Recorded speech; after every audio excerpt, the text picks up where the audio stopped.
Good afternoon and welcome to the show Serbia and the World. My name is Dragana Trifković and this is a joint production of television Slavia Info and the Center for Geostrategic Studies. I have a special guest today, Mrs. Vanessa Beeley from Britain. She has been living in Syria for several years, and as an independent journalist, she reports on the war. Dear Vanessa, welcome to Serbia, welcome to the show Serbia and the World, and thank you for joining us. Thank you. Thank you for having me. Welcome. At the beginning, I will say some biographical information about you. Vanessa Beeley is an independent journalist who has worked extensively in the Middle East, on the ground in Syria, Egypt, Iraq and Palestine, while also covering the conflict in Yemen. In 2018, Vanessa was named one of the most respected journalists in the UK by the British National Council for the Training of the Journalists. At the same time, she was accused for sharing conspiracy theories and disinformations about the Syrian war and about the Syrian volunteer organization, the White Helmets. So this is not strange really for me, because we are living in the time when everyone who is speaking the truth is a problem and he's sharing conspiracy theories and lying and so on.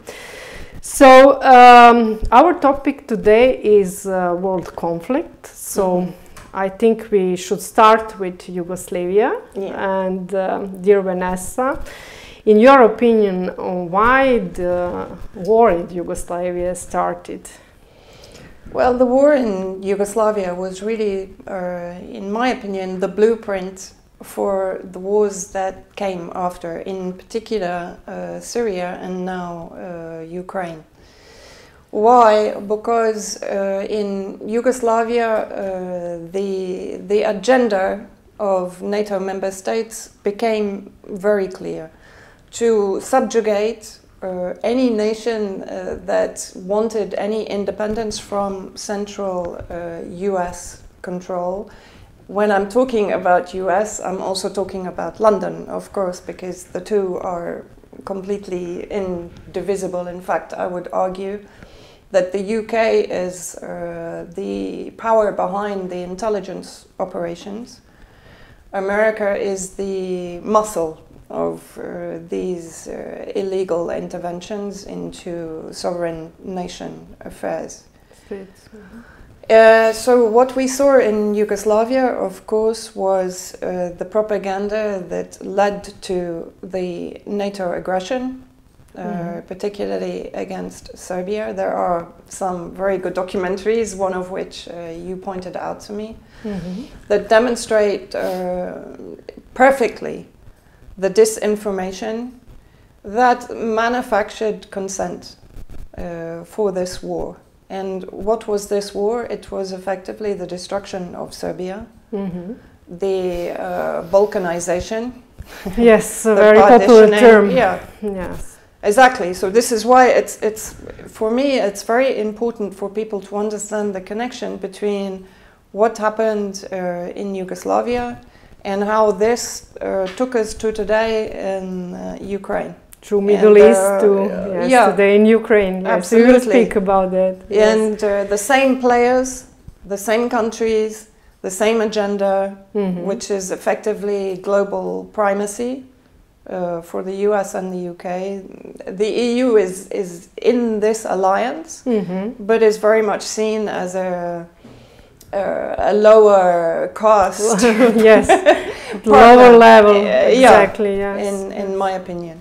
Yes. And we have to also remember that the City of London financially is backing many of these wars, and the billionaire complex that runs the propaganda, the media, the UN-aligned agencies, the the not-for-profit industrial complex. This is a very powerful entity and is effectively controlling the narrative surrounding the war against Yugoslavia, the war against Syria, and the war in Ukraine, of course, criminalizing, and the war to come against China. So these connections are very important because why? Because the media compartmentalizes each situation for us. So Yugoslavia is in this box, Syria is in this box, Ukraine is in this box. They don't deliberately, they don't make the connections. Yes. So I believe it's harder for people to understand what is happening. So I think, you know, this for me is very important. In Yugoslavia, of course, as I said, we saw the propaganda that was used to justify the criminal bombing of Serbia in particular, and we were talking about this last night. But also from what you told me, and I think this is a very important point to make, through the media, the West will criminalize the heads of the sovereign nations they are targeting. But when you actually consider their actions, for example, in Yugoslavia, the bombing of hospitals, the illegal use of cluster munitions against civilian targets, which we've also seen repeated in Yemen, by the way, particularly in the north of Yemen, with US cluster munitions supplied to Saudi Arabia. And in Ukraine, with French-supplied cluster munitions, that are being used against civilians in Donetsk and Luhansk.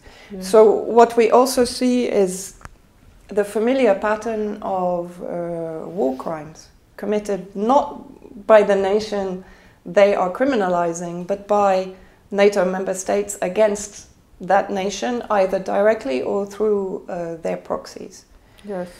But if we come back to Yugoslavia, so we have a similarity with the propaganda being used to justify the bombing of the Balkans and the partitioning of the Balkans into effectively sectarian states to maintain a level of conflict that will prevent any cohesion in these countries. Right? And that is maintained until today. You're right. Deliberately. Yesterday we speak about this documentary, Started with a Lie, which is a German documentary, very good. And yes, for me, I agree totally with you. For me, everything started with this fake news about Račak, about so-called genocide. And till today we can hear that the Serbia is guilty for genocide. But the result is there is no Serbian people anymore on the Kosovo, very little. They stay, for example, 250,000 Serbs are now refugees in Serbia, but you cannot hear from international communities, so-called Western powers, to speak about this problem that it's from time when UN and UNIC came in our territory. From that time we have these problems. So the result is this.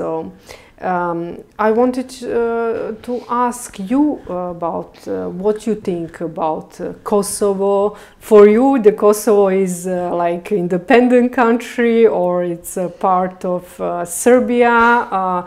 What you can say about this whole agenda for Kosovo from international community?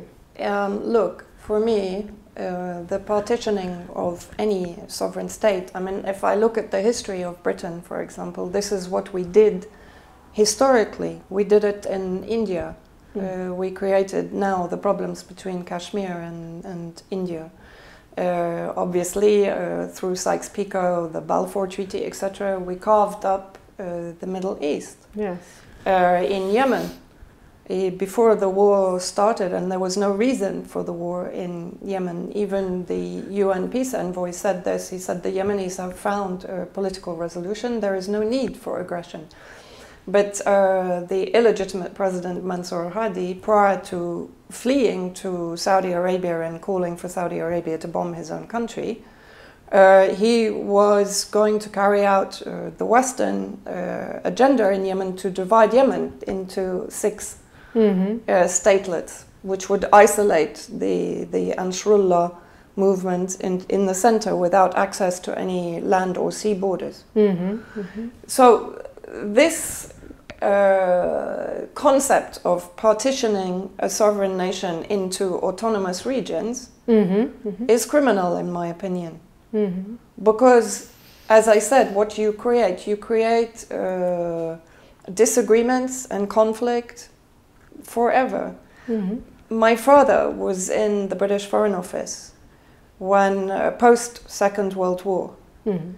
And when President Truman was pushing the settlement of Jewish refugees into Palestine, my father advised against it. He said this will lead to decades of bloody war in the Middle East. You know, and this is what they want. This is the problem, and the problem is that these so-called autonomous regions are manipulated and weaponized by the most powerful NATO member states, the US and the UK, into believing that they are fighting for their independence, not understanding that in reality their independence is irrelevant. They don't have it at all. No, they don't have it, and they only have it if they comply with everything that the US wants them to do. It's conditional independence. Whereas, I mean, for example, we have the same situation in Syria, where the West is weaponizing the Kurdish separatists against Damascus and trying to carve out an autonomous zone, of course, occupying the oil resources in the northeast of Syria also, and weaponizing the Kurds. Against the Assyrians, the Armenians, and the Arabs in the northeast, ethnically cleansing them from the northeast, in order to create a settlement of Kurdish separatists in the northeast, in control of oil resources, and constantly at war with Damascus and the rest of Syria. You know, so again, this will keep Syria, if it happens, this will keep Syria in a case of perpetual war.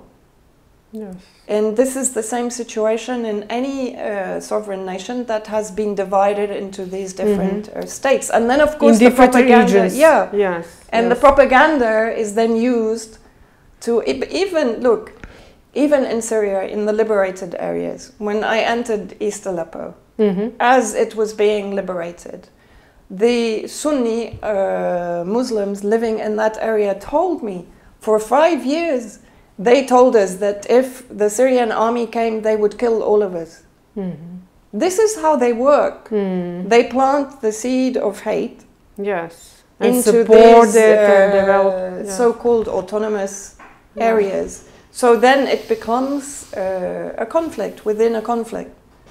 And like this, they keep a region constantly destabilized, unable to progress economically, or by trade, or in any means. Cultural, because now it's not only politics, it's also the sport and the culture, everything. We can see that now, because it's an entire culture that is being torn apart. This is what they want to do. And what is the main idea? Is it this, for example, Clash of Civilizations by Huntington? He wrote a good book, and I said it in that time, because he wrote that book when this war in Yugoslavia started. And I said, okay, this is not just book, this is a project. So the idea is the war between different and cultures, actually, civilizations, religious. And you're seeing the culmination of this in Ukraine. Yes. Because Ukraine is an existential war. And for me, that is why, look, I'm not supporting Putin. I'm supporting Russia. Why? Because Russia and Russians represent the traditional values that we and the West have completely, abandoned. Whether that is be very disappointed for our European supporters here in Serbia, because we have some experts that are saying all the time that we need to join EU, that we need to support this value. But for me, the question is, no, because if you join the EU, you lose your cultural values and your cultural heritage. Without a doubt. Why? Because the EU is not an independent power. It is governed by a central power. You are seeing this now. If the EU threatens to become autonomous, what happens? The US will provoke Russia into a war that economically destroys the EU. Very good mechanism. And the EU is committing suicide because it doesn't want to let go of its allegiance with the US. The majority of the central EU countries would prefer actually to pivot towards Russia economically. Yes. And for gas supply and resource supply and food supply. They are reliant on Russia. And yet this is the insanity of this paradigm they are allowing themselves to exist in, where America effectively has control over their political decisions. So they are not sovereign nations. Yes. Ukraine was not a sovereign nation. It was completely occupied by NATO and controlled by NATO. And this country was carrying out a genocide against its own people in the East. And that's why I'm saying, when you allow a country to be cut up, it bleeds. Yes. It must bleed. And it suffers in the same way that the Middle East has suffered, because the West has carved it up for centuries. So you have a weakened Palestine, you have a weakened Lebanon, you have Jordan is a vassal state of Britain, you have Syria, which has gone through 11 years war as a result, but not only this 11 years war, it's 75 years of interference in Syrian affairs. Because of their allegiance with Russia, effectively, the Soviet Union and then with Russia. So since its independence from French mandate in 1946, it's been under attack by MI6 and CIA for that entire time, culminating in this war. Of course, people, even in Syria, the EU is a very attractive prospect, because they have a kind of, for me, it's imagination. It's a legend. Yes, about more legend. But it's not a reality. Yes, I agree totally with you, because I visited recently EU and Baltic states, and I have not very good opinion. Because culturally we are lost, actually.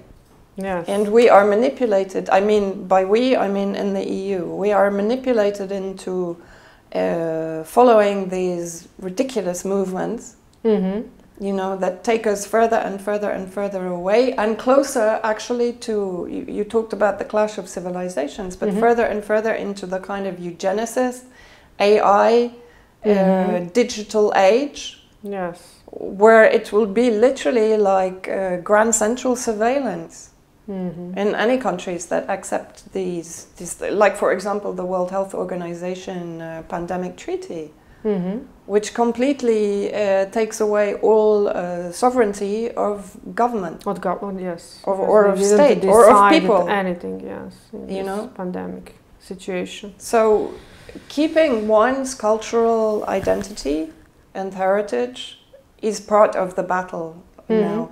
We've seen it in Syria. What did the Western proxies, including ISIS and Al-Qaeda and all of their various affiliates, what did they destroy?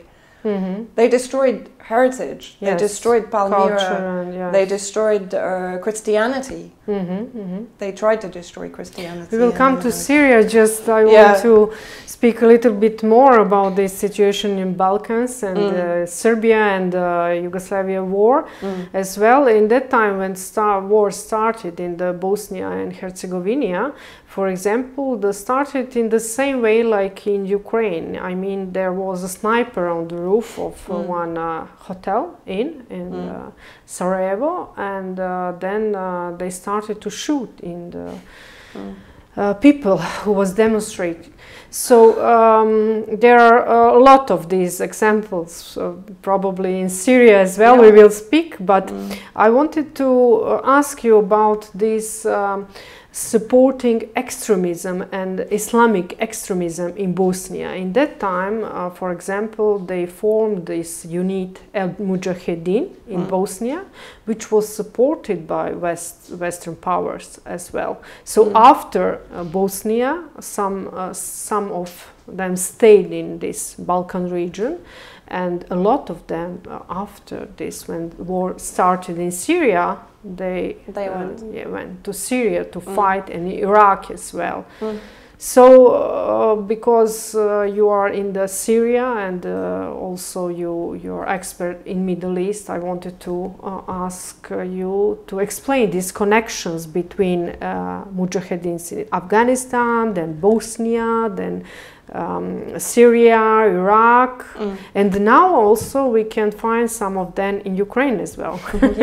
I saw the list of the Ministry of Defense of Russian Federation. Yes. Well, actually, it goes even further back than this, because in the 20s, Germany weaponized the Turkestanis, the Turkmen, that then actually became the Uyghurs. Because East Turkestan is the province of Xinjiang, and the Kaiser Wilhelm, weaponized the Turkestanis, the radicals, against the British and the French in basically the Ottoman Empire days. Right, so this is not a new concept. This is something that has been going on for a very long time. And then, of course, we know that even prior to 1979, America was arming and equipping the Mujahedin in Afghanistan in preparation for Russia's intervention. Soviet army at the time, But it wasn't admitted for a long time. Initially, they said they started to equip them after Russia's intervention, but it was Zbigniew Brzezinski who admitted in an interview that actually no, they started the whole project before the Russians got involved in Afghanistan, or the Soviets. And of course this was part, and Hillary Clinton has also admitted that this is what they did in order to effectively destroy the Soviet Union, which of course happened in 1991. Yes. And then the Mujahedin stayed in Afghanistan, but also then the problem is when you start to create this, they needed to find a new job for them. Basically, yes.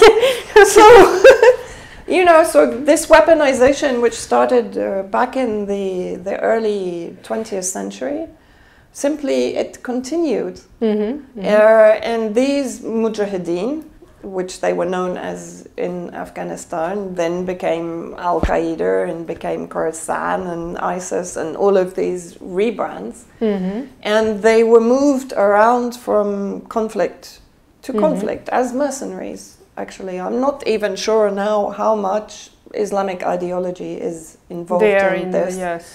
Except, of course, for the radicalization by Saudi Arabia, which is also supporting all the time.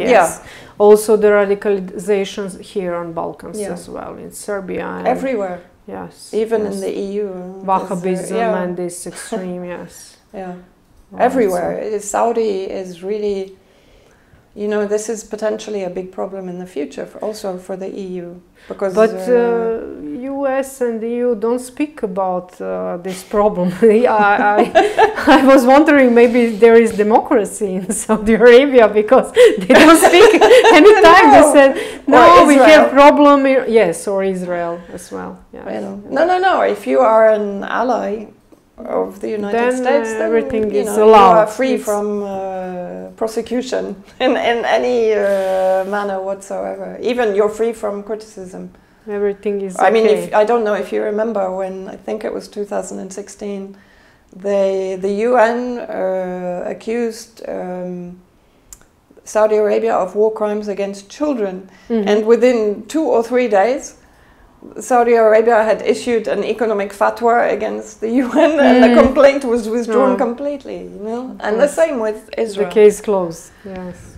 So yeah, if you are an ally, a conditional ally of the United States, then you are, you know, exempt from prosecution or from criminalization. Yes, these are these double standards.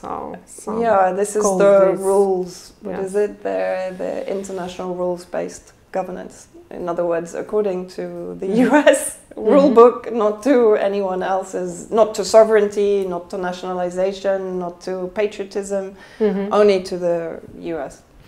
So it means that today we have international terrorist network, which is maybe first time in the civilization that we have this international network. And maybe when they finish the job in the, I don't know, maybe the parts are in Syria, Iraq, Libya, and now in Ukraine, and when they finish this job in Ukraine, they will start a new war, or what will happen after this. And the main moment here is that US, they started this war against terrorism, and where are the results? No, it's exponentially grown. Yes. Just as they started the war against ISIS, and ISIS flourished in Syria. But I think this is another important point to make about the situation in former Yugoslavia. As if we're looking more at a micro situation, for example, in 1999 in Pristina, I know we talked about this, but you had Bernard Kouchner as the UN representative in Pristina. But you also had James Lemessurier in charge of the transformation of the KLA, which were the radicalized elements and the Albanian mafia, for want of a better warlords. Transforming them from the KLA into the Kosovo Security Corps.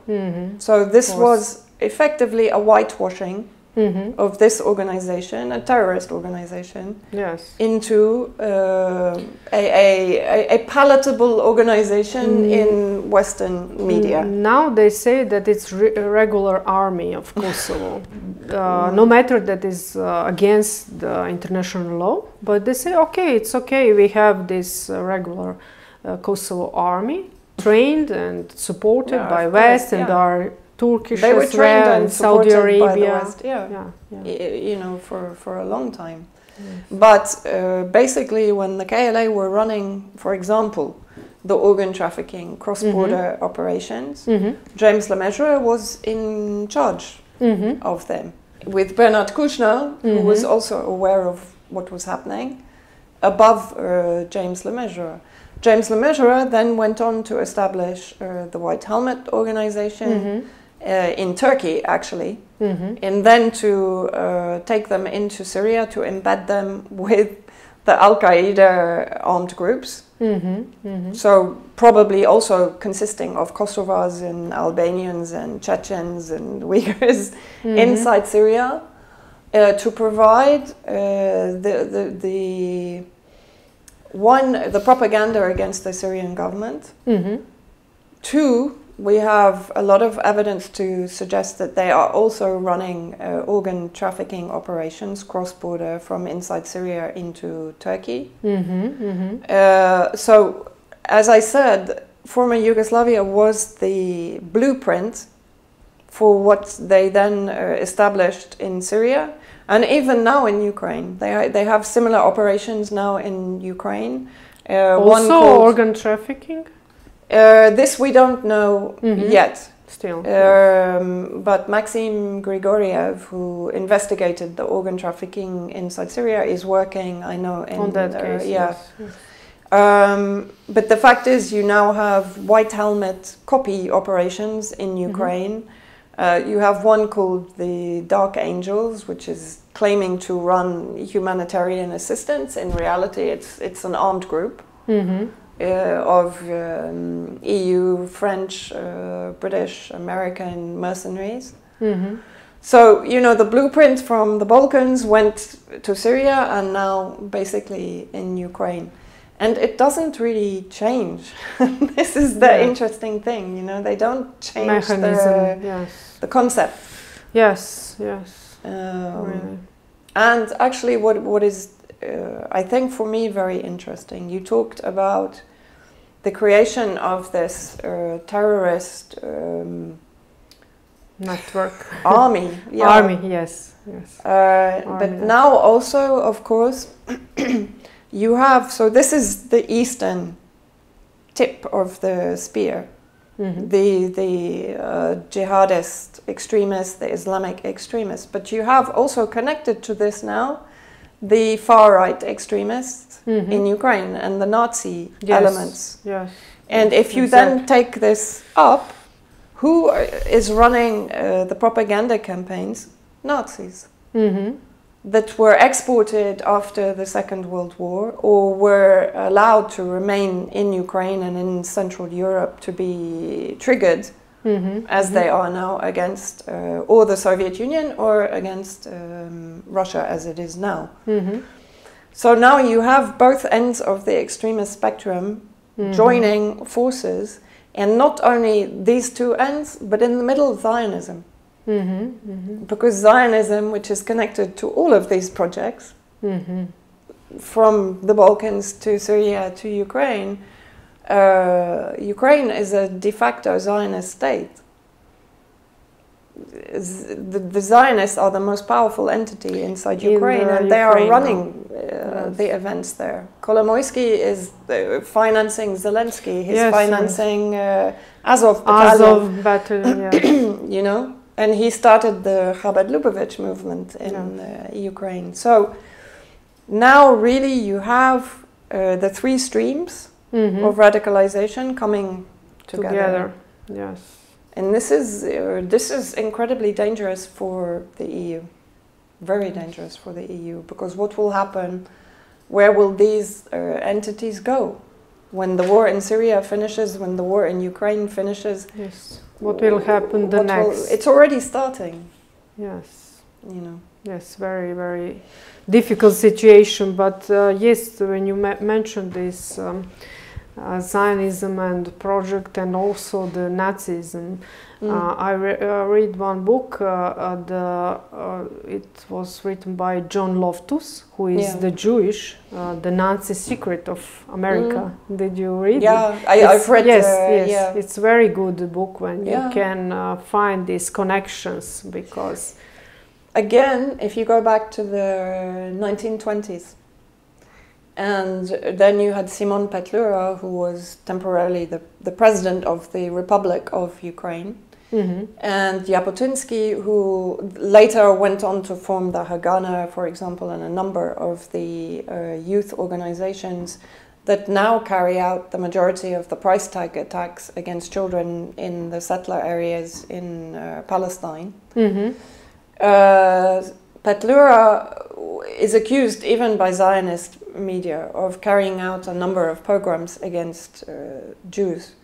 But with Jabotinsky, who was let's say, a forerunner of the Zionist movement, ultra-nationalist, he allowed him to establish Zionist brigades, Zionist security. They can be independent except when under threat from Russia, and then they have to combine with the Petlura far-right fascist elements to fight Russia. Against Russia. Yes. So even historically, again, we have this example of how Zionism and Nazism work side by side, actually, to achieve their ultra-nationalist aims. And one question, I think Zionism was announced like racism, if I remember, in the UN before, but after that they changed their mind. The same thing. Yes, and now it's like something that you cannot talk about because yes, they don't like to talk. If you look at all the movements, all of the extremist movements, so from Wahhabism to Ikhwan, Muslim Brotherhood, to Zionism, if you actually take away the religion, and for me actually, except for the real evangelicals, it doesn't play a big part in their agenda. Their agenda is ultra-nationalist. It's sectarian, it's racist, it's elitist, all three. And that's why Israel has worked with Muslim Brotherhood and the Wahhabis. Yes. In Syria in particular, it's funding both everywhere where is some national question or religious, there is someone from Israel. I saw that in Libya, for example, one Hoja, one Muslim priest was arrested, and then they find out that he was Jewish, not Muslim. There was I don't remember 3-4 years ago. There is, I can't remember which book, but there is a belief that there are Jewish remains in Saudi Arabia. That it was originally occupied by Jewish settlers, though. So Yes, but they are saying, okay, how you can say that there is Nazism in Ukraine because Zelensky is Jewish. So there was maybe we can say this incident with Lavrov when he said, okay, I can say maybe Hitler was Jewish as well. So this was a big incident on the global. But I think the Russians know the Zionist influence in Ukraine and how it works hand in hand with the Nazis. This doesn't mean that the Nazis didn't carry out terrible atrocities against Jewish communities and against Jewish populations. Of course they did. Yes. But Zionism is, as I said, it's like the political arm of the Judaic religion for me, just as Muslim Brotherhood is the political arm of Islam, and Wahhabism is just Islam extremism. This Saudi creation. And let's not forget, the House of Saud was created by Britain. Britain has a hand in all of this, in the creation of Zionism, in the creation of Muslim Brotherhood. It created the Muslim Brotherhood in Egypt because it hated Gamal Abdel Nasser, and it hated the idea of the United Arab Republic.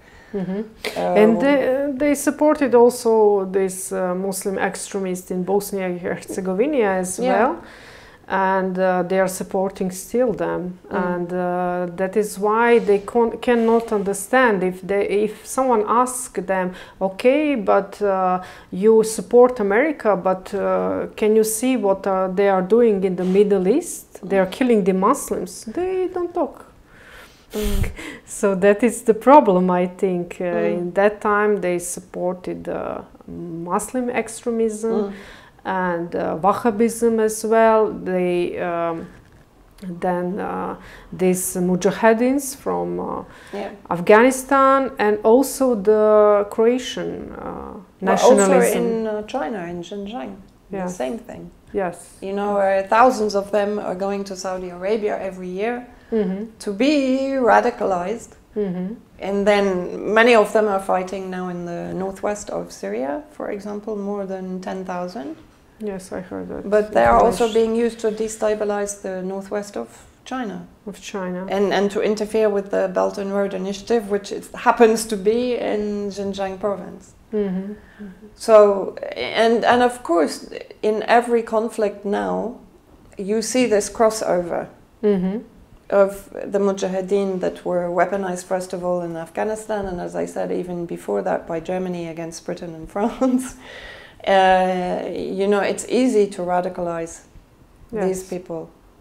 And now we have the newest information. I think it was maybe 2 weeks ago that the big part of arms from Ukraine is now in the hands of Muslims in Bosnia and Kosovo Albanians and Albanians in Albania as well. So why is that? Are they planning something again in Balkan, or? I think they are afraid of the independence of Serbia, to be honest. So there is a chance, not that they are necessarily preparing another conflict, but they are preparing in case Serbia decides to take its independence and to, for example, not put the sanctions on Russia, and does not comply with the West agenda against Russia. It's a very delicate tipping point now for Serbia, I think, to be able to keep its independence. Yes. And to maintain relations with Russia. You know, this is what they don't like. Yes, exactly. You have to be punished. This is, like, as I said, you know, Syria was punished for more than 75 years because it would not relinquish its defense of Palestine, its affiliation to Hezbollah. Although we have to remember, Hezbollah started in Syria. Yes. The Palestinian refugees settled inside Syria, and that's where Hezbollah grew. Yes. So, of course, Syria is not going to abandon its principles, but most of all, its connection to Soviet Union and Russia is killing the West. Because Syria is geographically, what was it that Brzezinski said? Whoever controls the Middle East controls Eurasia. Yes. And so therefore, and Syria is the center, it's the hub of the Middle East, right? So it's strategically essential to both East and West. So it means that we are not too much acceptable for the West and for the EU because we have a good relations with Russia. Historically good relations with Russia. That is the case with the Syria as well, because sometimes we need to say, oh, we are in very bad positions, but like we are the only one. We are not the only one that happens. Definitely. I mean, if you remember in 2000, the Qatar proposed, or rather America proposed the Qatari pipeline to Syria, a multi-billion-dollar pipeline. And eventually, I think it was in 2009, Assad turned down the proposition because he was loyal to Russia. So he favored the Russian-Iranian pipeline. This was the end for Assad. Before 2009, Tony Blair wanted to give him a knighthood. The emails between Tony Blair and Bush talking about a different relationship with Syria, we can bring them under our control, you know. But historically, Syria has never abandoned Russia, never. Even though it has undergone a number of coup d'etat and, as I said, violent interference in the late 70s, 80s. The Muslim Brotherhood was weaponized against Hafez al-Assad. Yes. You know, it failed, but the propaganda was horrible surrounding this time, even now. Yes. And I remember in 2018 there was a diplomatic cable leaked, and in this it was a discussion between various British and American diplomats and politicians talking about the need to cut ties between Syria and Russia. You know, so this has been the agenda is basically to destroy Russia, because Russia is the threat. Russia and China are the threat to American power. Yes. But Brzezinski said that America cannot fight in the same time with Russia and China as well, but it's happening now. The problem is, I think, and I hope, they are becoming a little bit desperate. Because they are losing in Ukraine. Yes. If they are really stupid enough to go to war in Taiwan, they are finished because they don't have any economic power.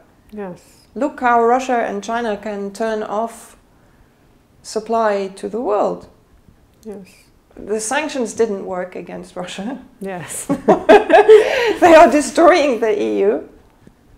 Right? Exactly. And the American economy is based on printing money. Yes, it's in very big problem. They say it in Davos Economic Forum that they are printing money, but if the world currency is not dependent on the dollar, what they will do? Yes, yes, they will make some new war. They make some new war. Maybe they will start printing rubles. Yes. That's not the bad idea. So I wanted to ask you, you have met several times with Syrian President Bashar al-Assad. I respect him very much.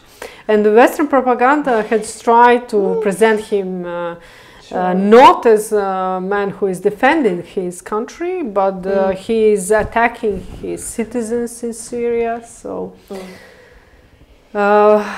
What do you think about Mr. Assad? You know him? What is your opinion about him? I met him one time with a US peace delegation in 2016. First of all, you know, this is what they always do. It's always about one person. All the propaganda is about one person. This one person is doing everything wrong. Like Mr. Putin now. Yeah. And, but, you know this also. In Syria, even if President Assad disappeared tomorrow, the people would keep fighting for their country, for their way of life, for their secular society, for their culture, for their identity. It wouldn't stop. Everyone in Syria knows the situation, and nobody, except for, of course, for the terrorist elements that are being paid by the West to continue the same narratives. The majority of people in Syria living in the government-protected areas, which is 80% of Syria, know exactly what is going on. Okay. President Assad he's a good strategist, actually. And what I would recommend to everyone, first of all, try to find any criticism of President Assad before 2009. You won't find any. In fact, what you will find, for example, David Lesh, an American academic who spent 2 years with President Assad, wrote a very good book called The New Lion of Damascus, where he talks about this reformist, progressive president, educated in the West. He was an eye doctor, educated in London. His wife also grew up in London, was educated in London, was working in the banking sector in the UK. His wife is Sunni. He is Alawite, so again, this whole sectarian narrative doesn't work. Yeah. And if you look at the Syrian Arab Army, it's a mix of all communities inside Syria. You know, sectarianism is not something that Syrians accept, actually. They are Syrian first, and then they are Christian or Muslim or Yazidi or Druze second. Yes. Their nationality is the most important thing for them. He is, if you look at his speeches or his interviews from 2009, let's say, until now, you will not find one single change in his policies, in his principles, in his honesty, you won't find it. Like if you listen to Western politicians, they change their story from one week to the next, depending on public opinion, depending on pressure, depending on influence, depending on money, depending on whatever. But if you really follow his speeches, there is no deviation from the principles of his leadership from the beginning of the war until now. Everything is clear. Yeah. That is why this political campaign, Assad must go, started. When they realized then that cannot change his mind. No. Yes. And as I said, his loyalties to the resistance axis, so to Iran, to Hezbollah, to Palestine, to Iraq, even, although they did have differences with Saddam Hussein, and even with Gaddafi. But actually Syria always maintained international law. Yes. So when America attacked Iraq, it disagreed with it because it was a violation of international law. And of course that was another reason it was vilified and criminalized. Yes. Because it took a stand against Western aggression. Yes. And this is dangerous, especially for small countries. Yes, like Syria. We know that very well. And please tell me what is, you're going back to Damascus. So what is going now in Syria? How about the situation there? Is there maybe the new war will start it? Because we speak and you told me that Israel attacked the international airport in Damascus. So why is that? What is going on the ground in Syria right now? Actually, Israel needs a war. You know, periodically Israel always needs a war to justify its existence, basically. And of course, it's pushing and becoming more belligerent towards Iran, but we know that Israel will not attack Iran. It will maybe carry out an assassination or a sabotage or something on Iranian territory. Like but they're doing already, yes. Yeah. But a war, no. It will attack Iranian positions, the excuse, in Syria. So the war, in my opinion, is always intended to be against Syria from the beginning, because Israel will never, attack or start a war with Iran, because it would be... It's too much for them? Yeah, of course. Yes, Iran is very strong. How many Israelis really are there? 6 million? Yes. You know? And they have Hezbollah on their doorstep. And Hezbollah is not the Hezbollah of 2006. But even then they defeated the Israeli Air Force, the Israeli soldiers, the Israeli tanks, the Israeli shells. They defeated them. But now Hezbollah is an army. And it's a very well-equipped army. It's a very well-prepared army. And ideologically, it's a very determined army. You know, like the Yemenis. Look at what the Yemenis endure. And how still they are taking the war to UAE. They are taking the war to Saudi Arabia. Even though they are starving, they are diseased, they are without anything. They are completely blockaded. And Syria right now is really under blockade. I mean, we don't have anything. We don't have our own oil because America is occupying both through the Kurdish Contras, but also directly, and trading the oil outside into Iraq, into Israel, into Turkey. And by the way, oil, yes, very nice. And by the way, Al Qaeda is processing this oil. So Al Qaeda also are making revenue from the processing of this oil before it gets sent to Turkey and then to Israel. Yes. Erdogan's son was also in that business. Very nice. And not forgetting that Biden's son was involved in the money laundering in Ukraine. You know? It's a big cartel of criminals, actually. We will speak about Ukraine as well, but I wanted to ask something about Palestine, because you lived in Palestine. In Gaza, yes. I visited, I think, in 2008, and I saw with my eyes this, I call it prison on open space, and I'm very sorry about this, what is happening there, and how these Palestinians live in these prisons. So, can something be changed in the better way? You know, the problem for me in Palestine is from really the 70s, or from the Oslo Agreement. They worked very hard at suppressing the resistance. And the problem is, in my opinion, the Western Palestinian, pro-Palestinian movements have actually done a lot of damage.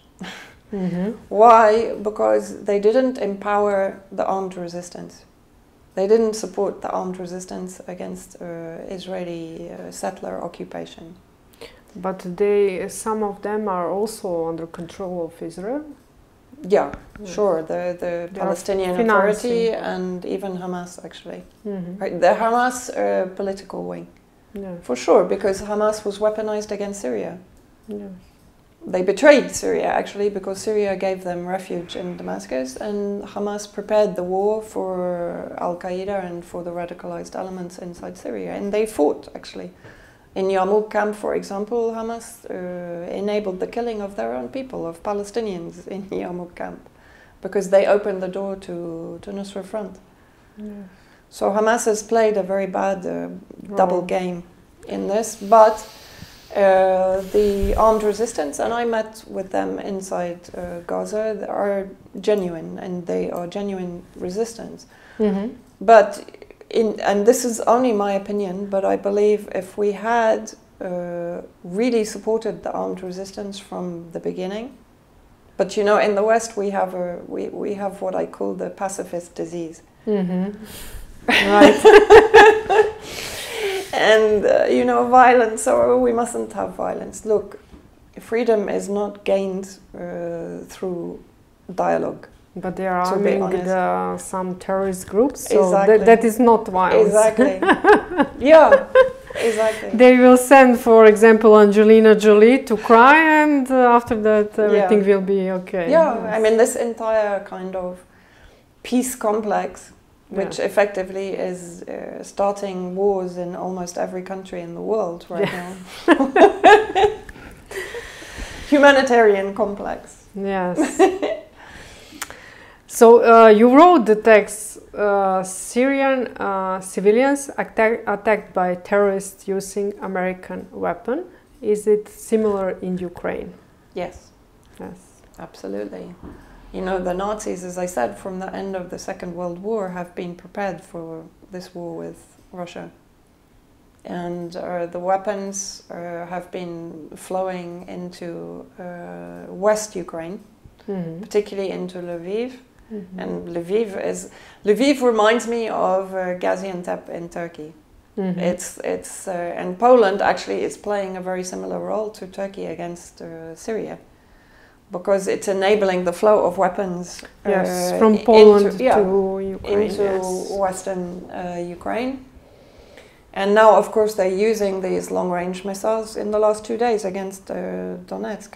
My dear friend and colleague Eva is there now, and today they hit with some of the really heavy weapons now that they are being supplied by NATO member states. And in Lviv, of course, they have been training the Nazi elements there and the fascist elements for years, since before 2014, when, of course, they engineered the takeover of the Kiev government and massacred many Russian speakers, for example, in Odessa. Yes. And in Mariupol, terrible of course, crime. and everyone forgets Mariupol, but there also. Yeah. But Western medias didn't write about Odessa, for example, or that's what is going on. Even Ukrainians killed some Ukrainian nationalists who was against this fascism, like Oleg Buzina. And they didn't write about these problems. They started to write, oh, now Russia attacked Ukraine, but they didn't wrote about this war, which started for 2014 after Maidan, when this Nazi regime from Kiev started the war against the Russian people, the people who speaks the Russian language in Ukraine. Yeah. And even I have a friend, a journalist from Bulgaria, and she told me even Bulgarian nationals, for example, living in Ukraine, when they objected to fighting with the nationalists against the Donetsk and Luhansk, they also were killed, were tortured, were detained. Bulgarians, not even Ukrainians. So anyone who is against this extremism. And of course, we see this in Syria. If you disagree with the extremist ideology, you will be raped, you will be murdered, you will be tortured, you will be detained, you will be executed.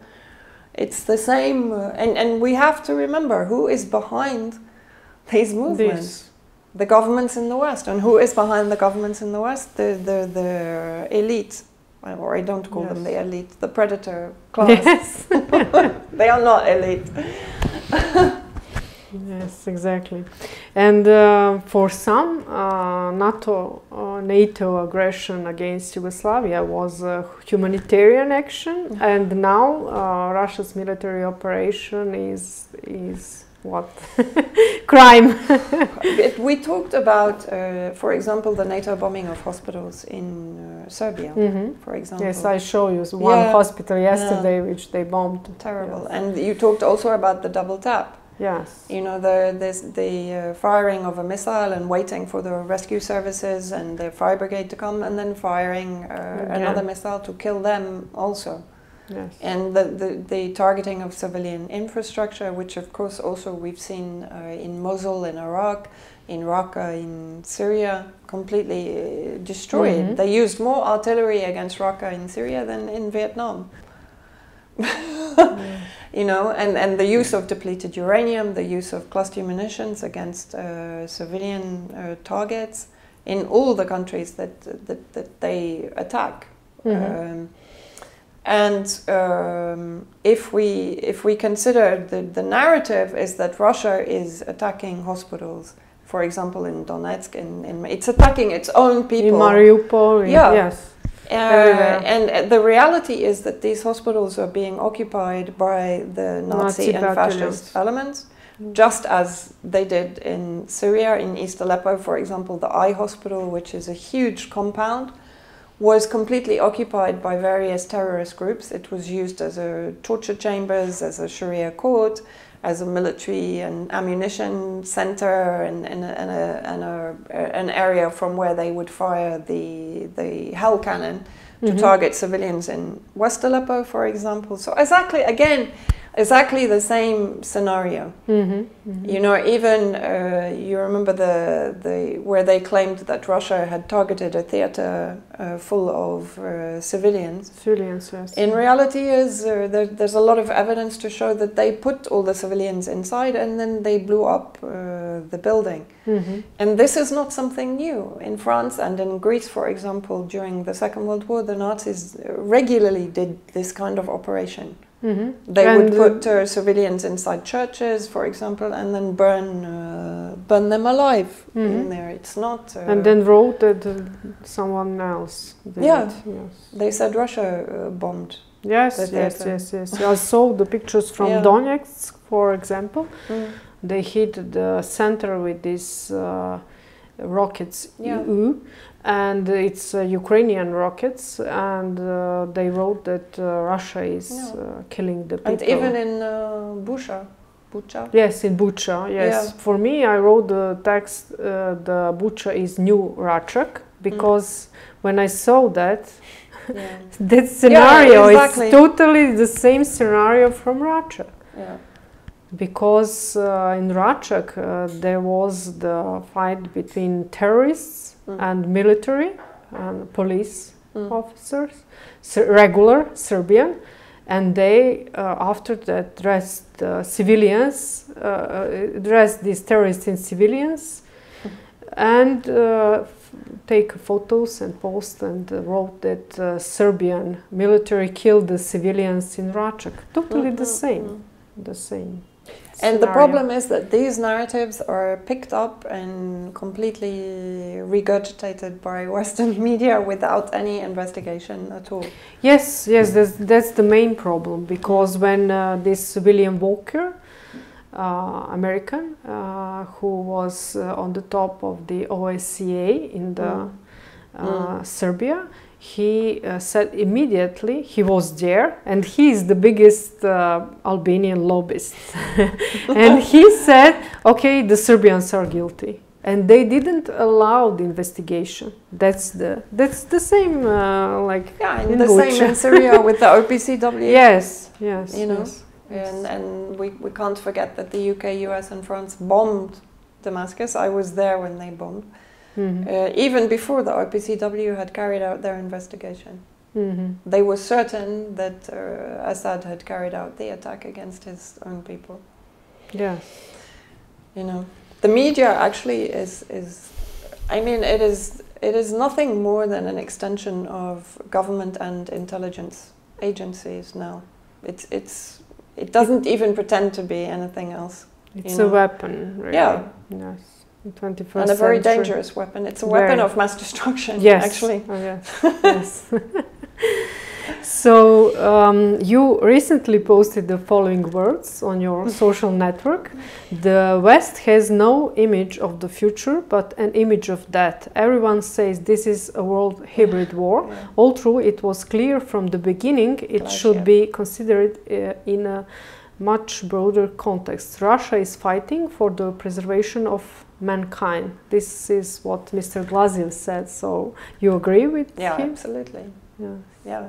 And you know, I think again, it's very important for me to make the point. I'm not supporting like one side against another, but when you understand the depth of what is being fought for here, then you have to decide which version of mankind you want to survive. Really, that's where we are now at this point. If Russia does not succeed in Ukraine, we will be living in hell, where there will be no free thought, no free speech, you will never be able to challenge power again. Never. And those that have challenged power, we will be like Julian Assange. Yes, unfortunately. We will be persecuted. And so therefore, but it's more than this. It's about, it is really about the preservation of what it means to be human. You know, not some digitalized version which is plugged into some kind of central surveillance system. Nobody wants this, you know?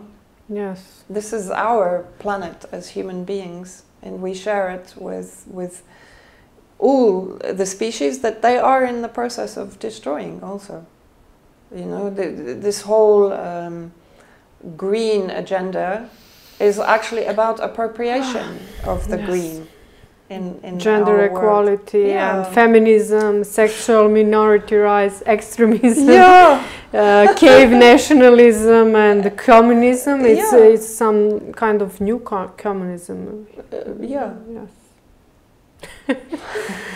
Yes, but these Serbian Euro-fanatics convince us that we should stand up by the right values and join the EU. I think people have to think very, very deeply about what their values are. Yes, actually. Yes, I agree with you. So, thank you very much for this conversation. No, thank you. Unfortunately, there are so many topics, but we can't everything say in this one show. But I'm sure we will meet soon, and maybe in one of the conflict zones where we will continue our conversation soon. So, dear Vanessa, I wish you much success in your future work, and thank you for being my guest today. And dear audience, this was the first show of the joint production of television Slavia Info and Center for Geostrategic Studies, and we will continue to reveal events on the international scene with the help of great guests such as Vanessa Beeley, and thank you for your attention.